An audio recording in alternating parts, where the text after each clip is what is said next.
Ẹ̀yin èèyàn ilé èwo lẹ ṣe káàbọ̀ sí Mashola Gist TV. Ṣé àlàáfíà ni ẹwà gbogbo lẹ́ńkọ́ gist tèmi èyí tí a gbọ́ wọ́n ní àǹtí wáyé wọ́n ní ni wọ́n bá sọ̀rọ̀ o náà ni pé àwọn ti ṣetán táwọn fẹ́ ra lé o sí Àbújá àbí sí Lẹ́kì. Ṣé ẹ dẹ̀ mọ̀ pé kábíyèsí ti ra ilé fún wọn ní Ilé Ifẹ̀? Ilé yẹn lè ń wò lókè yẹn allegedly. Wọ́n ní kábíyèsí ra duplex fún olórí kọ̀ọ̀kan.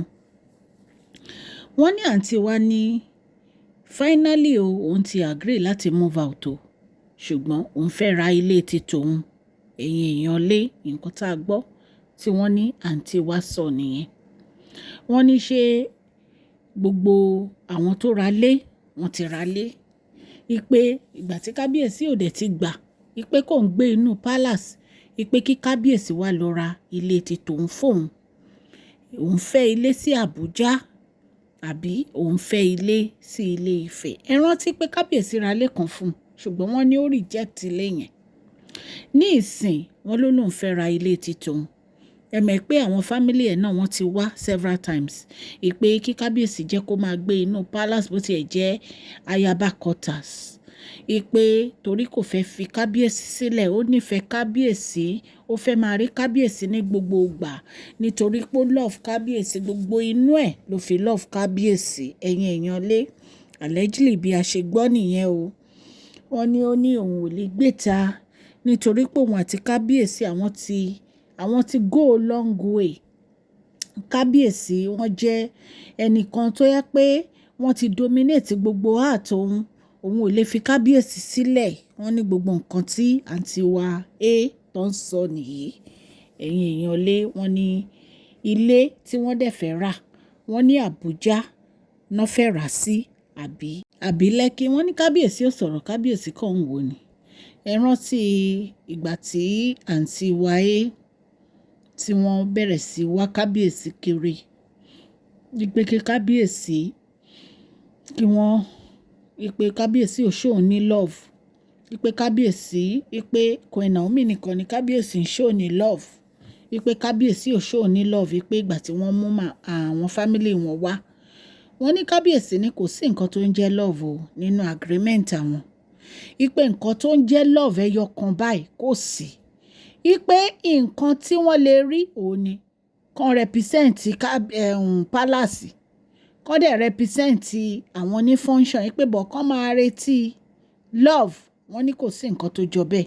Nǹkan tá a gbọ́ nìyẹn. Ẹ̀yin èèyàn lé wọn ní bàbá wa erin ńlá ní kò sí nǹkan tó ń jẹ́ love o. Queen Naomi nìkan ni wọ́n ní ẹ̀tọ́ sí love nítorí pé Queen Naomi fẹ́ àwọn bí àwọn ṣe rí ni. Ẹ̀yin èèyàn lé ẹ jẹ́ kí n kí ẹ̀yin olólùfẹ́ mi nílé lóko àti lẹ́yìn òde pé ẹ káàbọ̀ sí Mashola Gist TV. Mashola Gist TV ń kí yín. Mashola Gist TV ń kí yín. Adúpẹ́ atọ́pẹ́dá. Mashola Gist TV ń kí yín. Mashola Gist TV ń kí yín o. Ó ní ẹ ṣé o lọ́wọ́ ọkùnrin, lọ́wọ́ obìnrin, lọ́wọ́ ọmọdé, lọ́wọ́ àgbà. Lórí gbogbo bẹ́ẹ̀ ṣe ń comment, tẹ́ ń like, tẹ́ ń share. Adúpẹ́ ní ọwọ́ gbogbo yín. Mashola Gist TV ń kí yín. Ẹ̀yin olólùfẹ́ wa ẹ káàbọ̀ sí Mashola Gist TV. Ṣé àlàáfíà ni ẹwà gbogbo lè ń kọ́? Orúkọ mi ni Mashola kò yí padà. A máa ń sọ̀rọ̀ nípa celebrity gist, royal gist, politics àti gbogbo nǹkan tó ń ṣẹlẹ̀ ní agbègbè orílẹ̀-èdè bàbá wa ní ilẹ̀ Nàìjíríà. A ń sọ̀rọ̀ nípa celebrity gist, royal gist, politics àti gbogbo nǹkan tó ń ṣẹlẹ̀ ní orílẹ̀-èdè wa. Ẹ̀yin èèyàn lè tẹ́ bá ti subscribe, ẹ tẹ notification bell kẹ́ ẹ subscribe so that a bá ti post any gist ẹ máa rí. A ń sọ Yorùbá lórí channel yìí nítorí pé a fẹ́ gbàgbé àṣà àti èdè wa. Ẹ̀yin èèyàn lé à ń ṣe advert lọ́lọ́kọ̀ òjọ̀kan lórí channel yìí. Ẹ kàn sí wa ní Mashola Gist TV. Ọlọ́run Elédùmarè á bá mi gọ́wọ́ yín sókè o. Ọlọ́run Elédùmarè á bá mi ran gbogbo yín lọ́wọ́ o. Òkè òkè ni ọlá yín á máa lọ o. Ọlá yín ò ní lọ ìsàlẹ̀ láíláí. Ẹ̀yin èèyàn lé wọn ní kábíyèsí ní kò sífẹ̀ẹ́ o. Wípé ìfẹ́ kan tí àwọn ní òun ní fún Queen Naomi. Wípé torí ìgbà tí àwọn fẹ́ Queen Naomi àwọn bá wọn gẹ́gẹ́ bí ọkùnrin ṣe ń bá obìnrin ni. Wọ́n ní ìgbà tí àwọn fẹ́ Queen Naomi ò ní ìdówó àwọn. wọ́n ní Queen Naomi fẹ́ àwọn torí pé wọ́n love àwọn ni. Ẹ̀yin èèyàn ilé kì í ṣe nǹkan kékeré rárá. Wọ́n ní Queen Naomi jẹ́ obìnrin kan tó yẹ pé àwọn lè fi yangàn ní gbogbo ibi. Wípé obìnrin ni wọ́n, akíkanjú obìnrin ni wọ́n, ọmọ Ọlọ́run ni wọ́n tí Ọlọ́run ń gba ọwọ́ wọn ṣiṣẹ́ àrà. Ẹ̀yin èèyàn ilé wọ́n ní wọ́n ní ìtẹríba. Ẹ̀yin èèyàn ilé kò sí nǹkan tí kábíyèsí ò sọ tán. Ṣùgbọ́n wọ́n ní àǹtí wa wípé tó bá wù kó múùfù lọ sí ilé tí àwọn rà. Wọ́n ní àǹtí wa ní Àbújá ló ń fẹ́ ra lé sí. Wọ́n ní kábíyèsí ò sọ̀rọ̀. Àǹtí wa ní Lẹ́kí ló ń fẹ́ ra lé sí. Wọ́n ní kábíyèsí ò sọ̀rọ̀. Wọ́n ní kábíyèsí ní àwọn ti ra lé táwọn fẹ́ rà fún àwọn olórí. Ẹ̀yin èèyàn lé nǹkan tá a gbọ́ nìyẹn o lórí social media. Nǹkan tá a gbọ́ nìyẹn allegedly bá a dẹ̀ ṣe gbọ́ ni. La ní ká wá torchlight sí.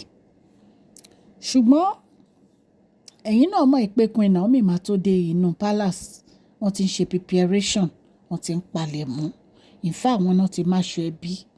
Wọ́n ní wọ́n tún ti fún àwọn family wọn ní ọ́fíìsì ní inú palace kan bẹ̀rẹ̀ preparation láti mú Queen Naomi padà. Kábíyèsí dẹ̀ ti gbé owó ní ńlá sílẹ̀ fún gbogbo preparation yìí.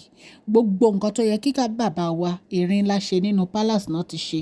Wọ́n ṣe camera, wọ́n ṣe bọ́ọ̀. Kò sí nǹkan tí kábíyèsí wọ́n change curtain. Wọ́n ṣe rug gan. Celebrity rug. Gbogbo ẹ̀ ni wọ́n ṣe sínú palace kábíyèsí. Wọn ò fẹ́ kí nǹkan kan kó rin Queen Naomi.